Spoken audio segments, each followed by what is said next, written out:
Selamat sore. Sore ini kita akan jalan-jalan. Beda dengan biasanya, kita akan menikmati kuliner. Ya, kuliner. Kuliner ini unik sekali. Dia bisa menjadi sebuah lifestyle. Jadi lifestyle ya. Dan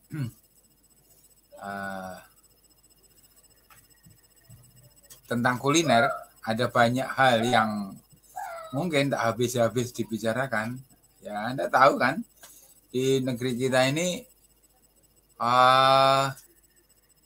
beribu-ribu pulau, masing-masing dengan kekayaan alam yang berbeda, beragam sekali, ya, unik banget. Dan tradisi yang berbeda, sehingga kekayaan kuliner di negeri kita ini sungguh luar biasa ya. Dan itulah yang menjadikan salah satu keunikan Indonesia yang harus kita rawat. Ya, siapa sih yang akan bisa melepaskan diri dari kebutuhan makan? Kan tidak ada. Semua orang butuh makan, dan makan dengan apa ya? Peran yang tidak hanya untuk mengisi perut, tetapi di dalam kuliner itu ada banyak hal yang apa ya, membuat kuliner itu tidak terpisah dari kehidupan. Ya, sekarang kita jalan-jalan di salah satu kota yang saya tinggali, di Jember misalnya. Kalau orang bertanya, Mas, Jember itu masakan yang khas apa ya? Dulu sih saya bilang ini pecel lele. Artinya lele yang digoreng kemudian diberi sambal ya, lalu dikasih jeruk pecel, jeruk nipis, itu ciri khas Jember. Tapi sekarang tidak hanya di Jember, di semua kota hampir ada, dan label Jember tidak katut gitu loh, nggak katut, nggak ada. Misalnya di Jakarta buka warung lapak kuliner ya, pecel lele Jember nggak ada. Itu nggak tahu salahnya di mana ya, apa waktu publisitas itu kirang gencar. Beda loh dengan Lamongan. Anda lihat kan, soto Lamongan, wah, kemudian tahu tek-tek Lamongan. Brand Lamongan itu terbawa ke semana-mana, dan orangnya juga tersebar di Indonesia. Yang tidak ada soto Lamongan ya cuma di Lamongan aja.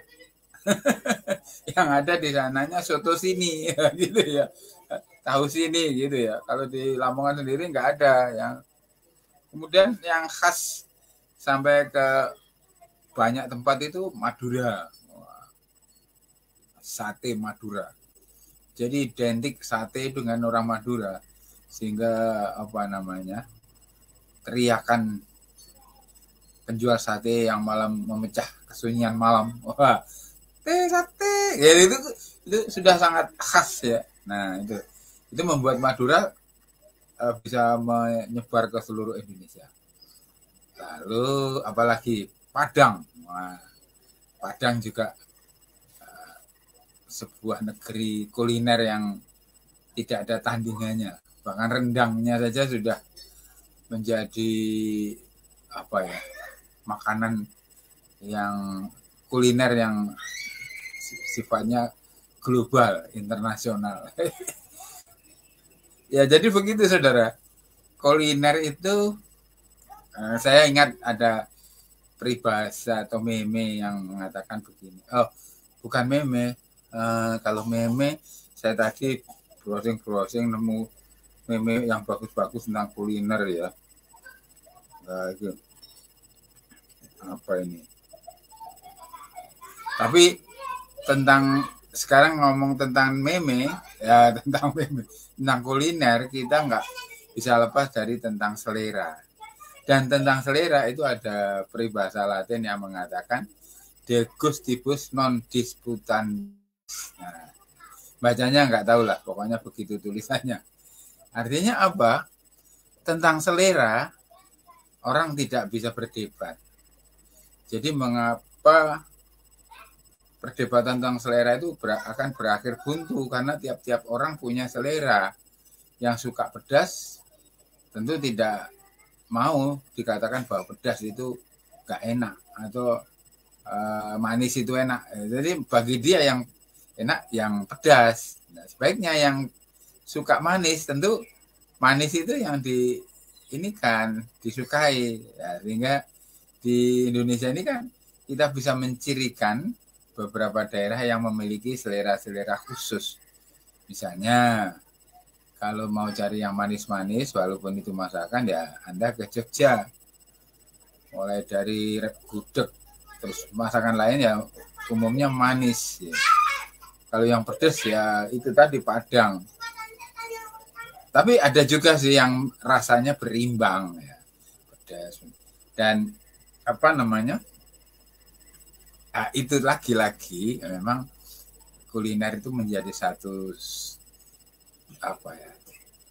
Tujuan orang untuk melakukan wisata baik lokal maupun regional maupun ya, nggak sampai internasional lah, kecuali para selebritis. Jadi kalau selebritis mau cari makanan seafood saja ke Paris karena di sana ada makanan yang sesungguhnya berasal dari bekicot ya, namanya apa itu? Aduh saya kok lupa ya. Dari seafood ya, dari ya, keong gitu ya. Tapi di sana mahal sekali. Ya. Jadi Jember ya, kalau Jember itu dulu yang selain apa lele ya, pecel lele, di beberapa tempat itu memang ada masakan-masakan yang khas ya, dan tidak sempat booming dengan label Jember ya, karena ya itu tadi publisitas ya. Kalau di Jember ada ini warung yang jual wader itu enak sekali itu ya. Kalau pagi-pagi kita makan wader sama sambelnya itu ya sudah itu saja. Kemudian apalagi wader, lele. Ya rata-rata kalau soto, rawon semuanya ada sih di kota lain. Jadi sulit kita mengidentifikasi sebuah masakan di Jember itu dengan di tempat lain. Ada agak jauh dari kota Jember itu, dalam pertengahan antara Jember dengan Banyuwangi itu ada lokasi namanya Garahan. Itu setiap kali kereta api lewat Garahan itu sengaja atau tidak sengaja nggak ngerti saya, kereta api mesti berhenti sebentar walaupun belum stasiun untuk memberi kesempatan orang menikmati pecel Garahan. Ini kan unik ya, tapi sekarang nggak ada lagi itu. Sehingga pedagang pecel Garahan itu pindah ke pinggir jalan. Karena kereta api tidak berhenti di perjalanan itu. Kalau dulu setiap lewat area Garahan, kereta apinya pelan. Kemudian berhenti. Kemudian orang membeli, ya tidak ditungguin, membeli. Kemudian berangkat lagi. Sebetulnya pecelnya sih biasa ya, cuman bungkusnya yang unik. Jadi bungkusnya sederhana gitu bumbunya. Mungkin daya tariknya karena cuaca di situ, Garahan agak dingin ya. Kemudian ya lip edge-nya itu apa? Iklan bibirnya itu Garahan. Nah itu, jadi itu yang membuat pecel Garahan itu terkenal ya. Kemudian di Jember ini pecel juga ada di gang sebelahnya toko Linggarjati kalau nggak salah. Ya, Linggarjati itu. Itu mulai pagi sampai jam 11 pengunjungnya waduh. Jadi antri sampai masuk ke jalan raya, padahal itu di gang-gangnya itu sempat buntu, dan memang rasanya ya boleh diandalkan lah ya. Pecel Linggarjati ya. Di toko Linggarjati namanya, dekat Jalan Raya Sultan Agung. Jadi kalau Anda ke sana untuk membuktikan silakan, tapi jangan siang-siang, nanti nggak kebagian tempat karena yang datang di situ itu semua yang jalan-jalan, pokoknya naik mobil itu datang ke sana. Nah, selain kuliner yang berupa makanan berat, ya katakan makanan berat ya, ada sih jajanan seperti misalnya ketan, ya. Di Jember itu dulu ada tempat, sekarang mungkin masih ada tapi kayaknya tergusur karena trotoar dibersihkan ya. Itu di bawah jembatan penyeberangan Jompo itu ada ketan cetol namanya.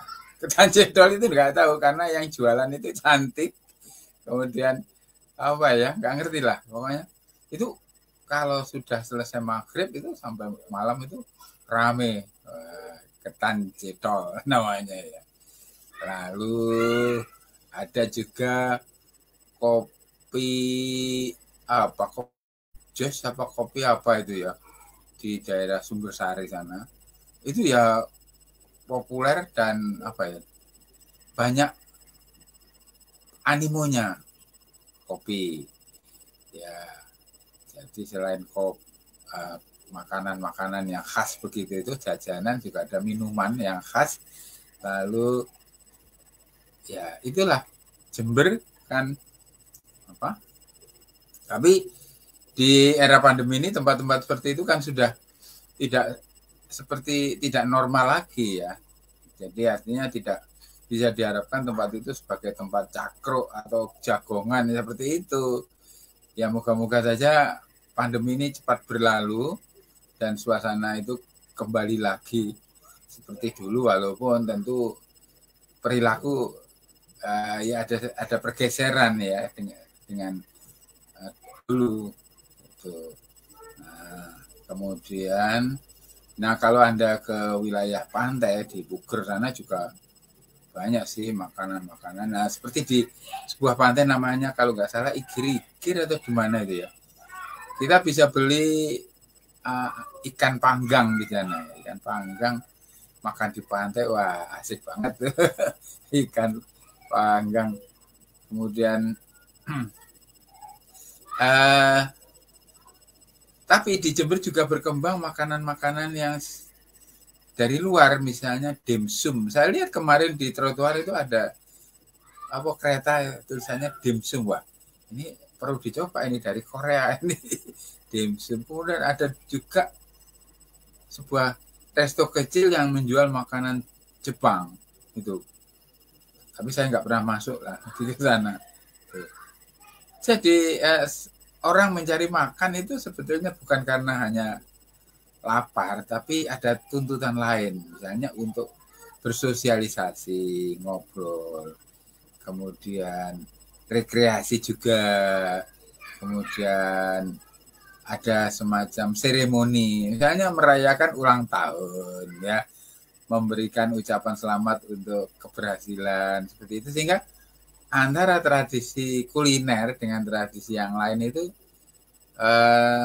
menjadi harmonis, rekreatif begitu ya.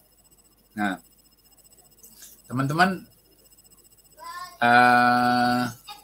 ini tentang Jember.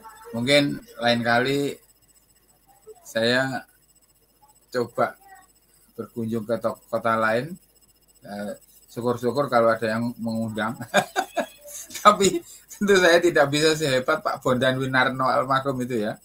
Tokoh yang piawai banget bicara tentang kuliner ya. Sampai waduh, ada bukunya, ada. Sayang dulu belum ada podcast waktu Pak Bondan itu ini ya. Mungkin TV, sering muncul juga di TV.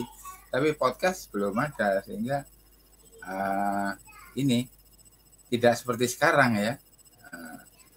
Lalu ada Bu Siska yang pintar masak itu ada.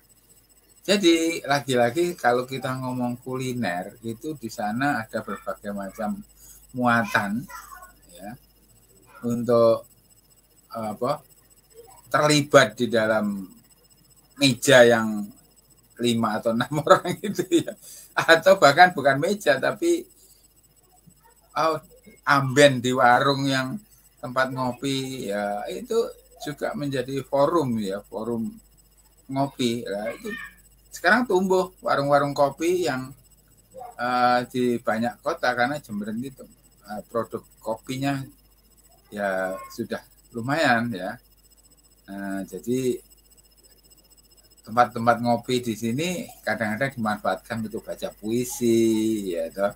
Ada musik, ada bahkan kelompok-kelompok pelukis, ya misalnya komunitas pelukis Jember itu ada beberapa pelukis yang menggambar di situ potret on the spot. Jadi kita bisa potret di situ sambil pesan makanan, sambil inilah bahwa kuliner itu bisa masuk ke berbagai wilayah, wilayah religi, wilayah tradisi, wilayah politik nasi goreng kita ingatkan dulu. Kemudian apalagi ya di wilayah ya sudahlah pokoknya ngomong kuliner nggak cukup, ilmu saya juga nggak banyak karena saya ini orang yang tidak banyak keluyuran. sukanya sih suka, cuman ya kesempatan dan hal-hal yang lain yang membuat terbatas ya, apalagi di dalam kondisi lansia seperti ini ya, tentu beda dengan dulu lah.